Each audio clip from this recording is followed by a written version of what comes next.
Welcome to Champion Development Module 2. This is a continuation of a series of educational development for personal care home champions. This PowerPoint will talk about power of attorney, public trustee and committeeship as it relates to the issue of restraints for our residents. We'll also talk a little bit about restraint consents and look at some case scenarios. And we will talk a little bit more about leadership development, expanding the conversation that we had in Module 1. What is power of attorney? We've all heard this term used. We've all seen power of attorney documents, but what is it really? Power of attorney is a legal document that gives authority to one person or a group of people that are called the attorney or attorneys to manage all or some of a person's financial affairs. The person who gives the authority is called the donor. A power of attorney document deals only with financial affairs, not personal decisions, unless the document specifies otherwise. Sometimes our residents have enduring powers of attorney documents on file with us. What does this mean?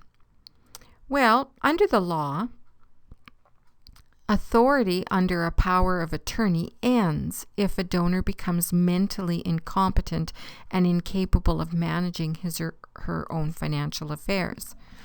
So, for example, if I had a straight power of attorney document and I was physically unable to manage my financial affairs, my power of attorney, my attorney can then manage the affairs on my behalf, or if I ask for such assistance. However, if I have a straight power of attorney and I become mentally incompetent, under the law, that authority ends. The law, however, also allows for a donor to include a clause in the power of attorney document that lets the attorney continue acting even if I, the donor, become mentally incompetent at some point. If this clause, which is called the enduring clause, is included in the power of attorney, then the document is referred to as an enduring power of attorney. Why should we have an enduring power of attorney? We all should have one, actually, but why? Well, if you're at all concerned that at some point you might be unable to manage your affairs, both financial and personal, then you should have an enduring power of attorney established. Because it tells people what your wishes are, even if you can't speak for yourself, not only about how your finances should be managed, but an enduring power of attorney can also direct people as to how decisions about your health care and lifestyle should be managed. It also prevents the need for costly application to the courts to appoint someone, which is called a committeeship. And according to Section 16 of the Powers of Attorney Act, in order to act as a power of attorney, an individual who is appointed must be an adult, over the age of majority, must be mentally competent themselves, and may not be in a state of bankruptcy. More than one person can be named and can act as attorney. They can be named and directed to make decisions jointly or successively. Successively means that the second person is to make the decision if the first person can't or won't. The document, however, has to specify if the attorneys are to make decisions jointly or otherwise decision-making is considered successive. So if the document doesn't say that my 3 powers of attorney have to make the decision together, then it's automatically assumed that we start with the first named, and if they can't or won't make the decision, we move to the second and then move to the third. Powers of attorney can be general or limited. So the enduring power of attorney can be general in scope, which means covering all of the donor's financial affairs and assets, or it can be very, very limited. Powers of attorney provided by banks are usually quite limited because they only deal with the assets that the donor has in that financial institution. Resident records and the business office should have a copy of all powers of attorney for every resident on file. What is public trustee and committee? Dementia or stroke or other health problems can sometimes cause mental incapacity that results in the loss of the ability to manage your own personal and financial affairs. If this happens, a committee may be appointed by the court, or in the case of the public guardian and trustee, by the chief provincial psychiatrist. Let's look a little more closely at the duties of the attorney. These duties are legal responsibilities regardless of whether the attorney has been appointed by the donor previously or whether it is the result of an appointment through a committee. The attorney must represent the interests of the donor. In other words, must do what is best for that individual. There must be no conflict of interest. So, for example, the attorney cannot use the donor's money for their own personal gain or to pay off their own personal debts and expenses. The attorney may not lend money without the donor's consent. And if the donor is mentally incompetent, then the attorney then must spend money to properly maintain the donor in the lifestyle that they have been accustomed to, while balancing the resources with that lifestyle. Any gifts to third parties should be made only if the donor would have done so when they were mentally competent, or if the donor would receive some benefit or pleasure. So, for example, if the donor normally gave their granddaughter $100 for her birthday every year, then that would be an acceptable and expected kind of expense. All attorneys must keep records of accounts as required by law.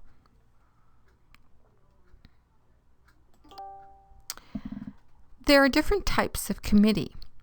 The first is a private committee. This is where a family member, a friend, or a trust company can assume responsibility for the affairs of the mentally incompetent individual. The private committee is court appointed and must pass accounts, which means provide regular financial reports to the courts on a regular basis. That regularity is determined by the courts. They might decide annually or semi-annually or quarterly reports are required. The courts may also authorize the private committee to make decisions about personal care, health care, living accommodations, and daily living. Committeeship happens when no one is willing to be a private committee. The public guardian and trustee's office is then appointed and acts in this capacity. Let's talk a little bit about consents.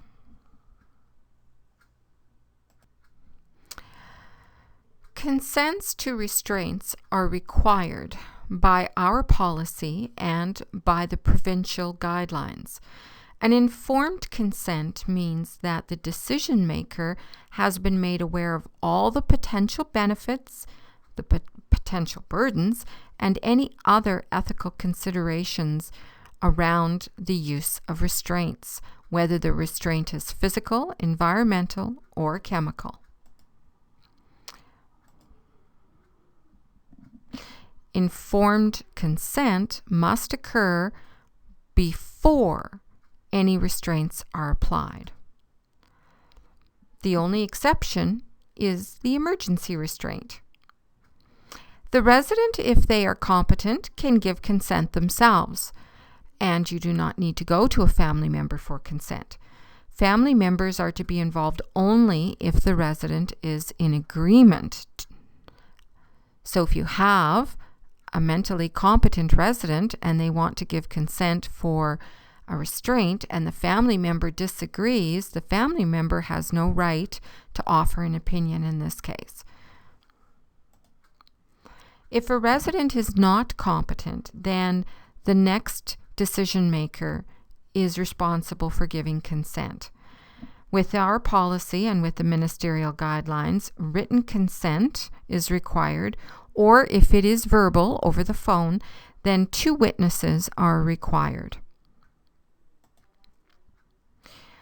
What do you do if families will not consent to a restraint? In an emergency situation, you do not need to have consent from a family member. Why do you think that is? Well, usually it's because the situation is severe and immediate, and that individual or others are at serious risk. And so you are protecting the resident and others from immediate harm. In this case, you do not need to seek any consent from the family or decision maker, but you do have a responsibility to inform them that an emergency restraint has been applied and why. An emergency restraint is good for 24 hours only. You can apply and release the restraint as many times as the emergency restraint order dictates, and you can create another emergency restraint document if you need to after 24 hours. Or you can begin completing the initial restraint assessment form. If you feel that you are applying emergency restraints too often, you should be completing the initial assessment form. The initial restraint assessment will allow the team to thoroughly explore the reasons behind the need for the restraint, and you may actually generate alternatives to using a restraint by going through a thorough assessment and working through the document. Doing a thorough job of the restraint assessment will also help to guide the conversation with the resident and/or the resident's family. If the family still does not agree with the restraint, then good documentation in the IPN stating that an informed conversation occurred. You should be asking the family to help problem solve so that restraints are not required, and continue to use the emergency restraints if and when required. However, at the end of the day, if the resident's behavior is chronically putting others at risk, then the home has the responsibility to use a restraint if there is no other alternative, and the family cannot refuse in this case. So, for example, if you have a resident who has been physically attacking others and you've tried absolutely everything else and the risk continues to be high and immediate, then you as a care provider have the responsibility to ensure that an appropriate restraint is applied. This means good assessment and very thorough documentation in the resident record. If the behavior puts the resident themselves at risk and the family is willing to accept the risk, then a restraint may not be applied, and only emergency restraints can be used during the times when the risk is especially high. So, for example, if a resident is very prone to falling and there is risk of injury from falls, and the team has decided that the best option is a tilt chair, which is a restraint, but the family says no, they understand what the rationale is and they're willing to accept the risk of a fall, then the team may not use a regular tilt chair as a restraining device. They may, though, however, continue to use an emergency restraint here and there where it is absolutely necessary. Consent to remove restraints. Sometimes a bigger issue that we face in personal care homes is the family's refusal to remove a restraint because they fear injury to their loved one. A typical scenario is where the team decides that a physical restraint is not necessary, but the family is incredibly fearful of injury from a fall, and so they insist upon the lap board or the seat belt or the tilt chair. Use these guiding principles to help with the conversation with the decision makers. First of all, explain the benefits and burdens clearly. The burdens always outweigh the benefits of a restraint. When it comes to a physical restraint, there are so many burdens, including the increased risk for pneumonia and respiratory problems, problems with digestion and dehydration, pressure ulcers, sores, serious injury and harm from the restraint, and even death. So you need to explain very clearly what the benefits and the burdens really are. Make sure you explain our policy of least restraint and that it is fully supported by Manitoba Health. And explain that the multidisciplinary team has assessed and reviewed and show that certain alternatives are working. They've been tried and tested and they do work.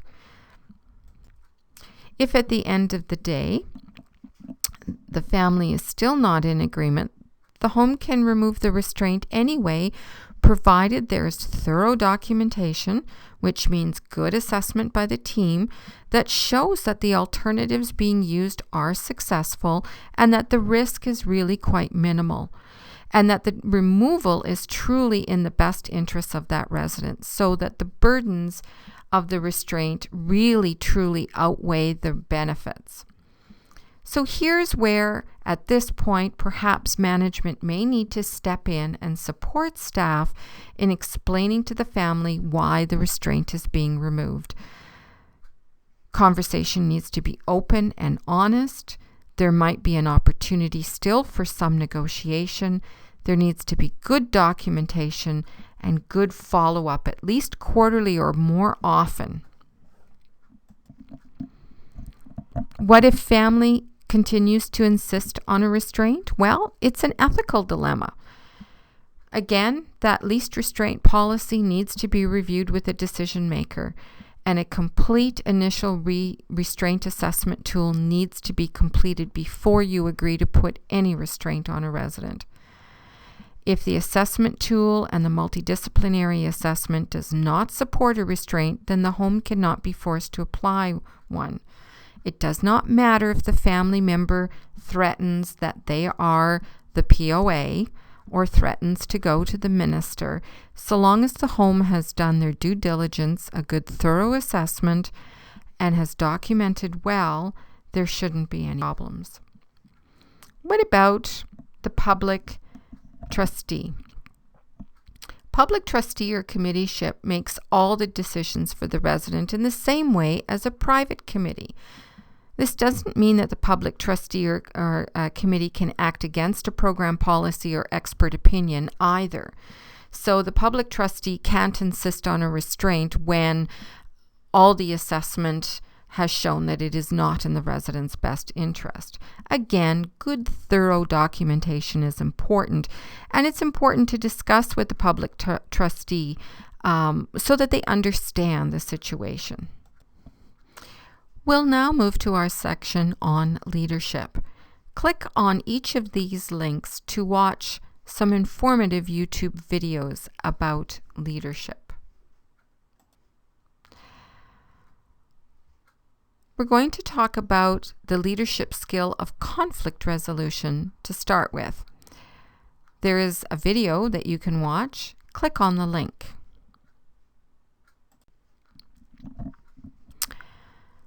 Conflict arises when people disagree about goals, outcomes, or values.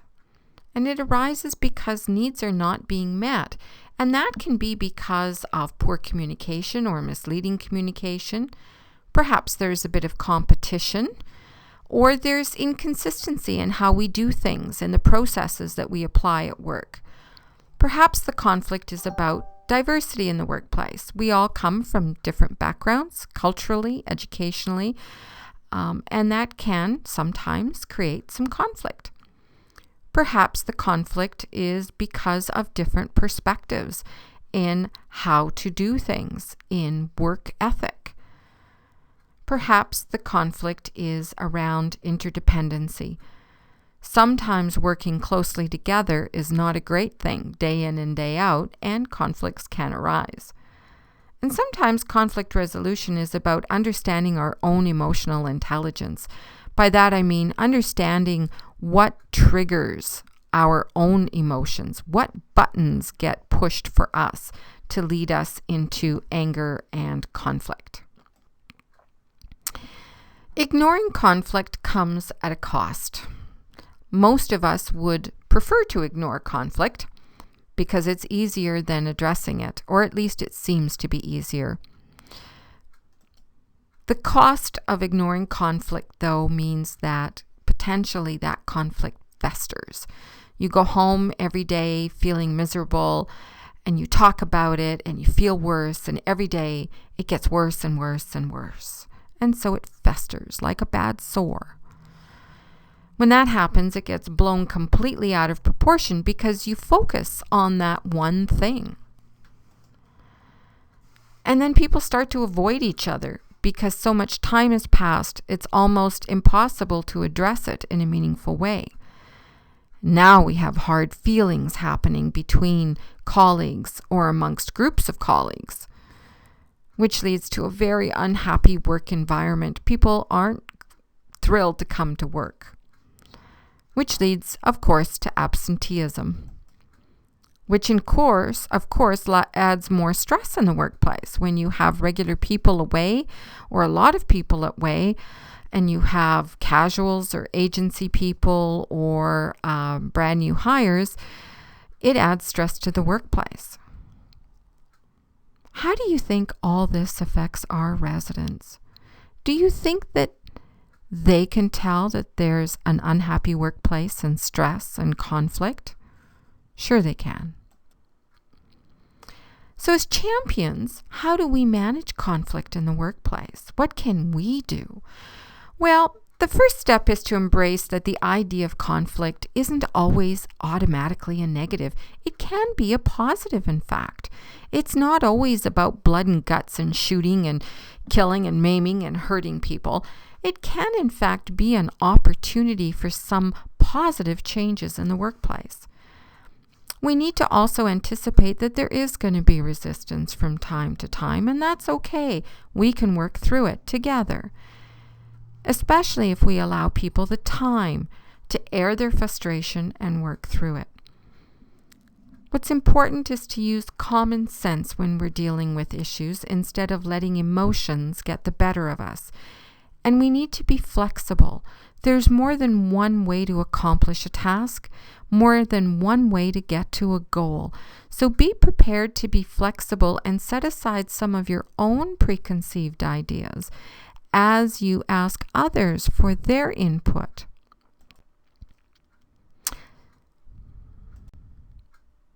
Let's look at some conflict resolution steps. There are many different articles and theories about how to resolve conflict, but these are some of the basic steps. The first is to identify the source of the conflict. So you need to get more information. Sometimes we think we know what the problem is, or we only see the very surface of the problem. And once we scratch a little deeper, we find out that the problem might be more complex or far-reaching. So you need to get as much information as you can. The more information you have, the easier it will be to solve the problem. You also need to look beyond the actual incident itself. Sometimes it's not the incident itself, but it's the perspective around the incident that causes conflict. It might not be that this happened this one time, but it might be more an issue that this happens chronically and it's never been addressed. Or people think it's happening chronically and it's never been addressed. You need to ask team members for some solutions. Remind people that whining and complaining doesn't get anybody anywhere. It doesn't solve the problem, but ask them for some thoughtful, creative solutions and sit back and listen. Identify the solutions that are brought forward that both parties can support. You want to shoot for a win-win as much as possible.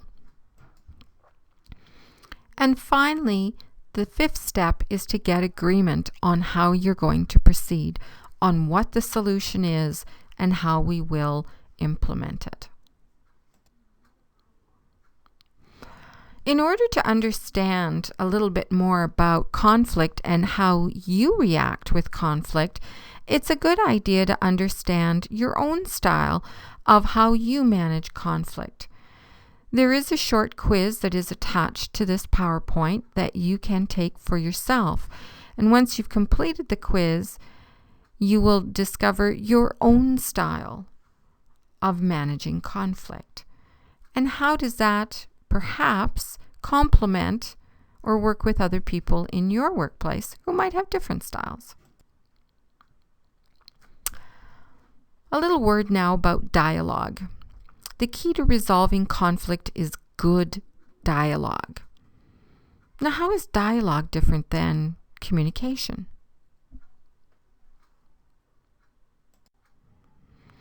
Well, communication can be a number of things. And on the right side of this slide, you can see all kinds of different ways of communicating. You can tell or report something to someone. Communication can be given to fix something or to sell or persuade or recruit. It might be to deliver a mission and vision or to make an announcement. You're still communicating. You might not be having a dialogue, however. It might be to get agreement on one meaning, or to take action, or to make your own point of view known, or to just go with the flow or justify your position as right. If any of you have ever tried to have a conversation with someone who is totally engrossed in television, you will have noticed that you get some very interesting responses, and you're communicating all right. You're communicating with yourself, but you're not having a dialogue.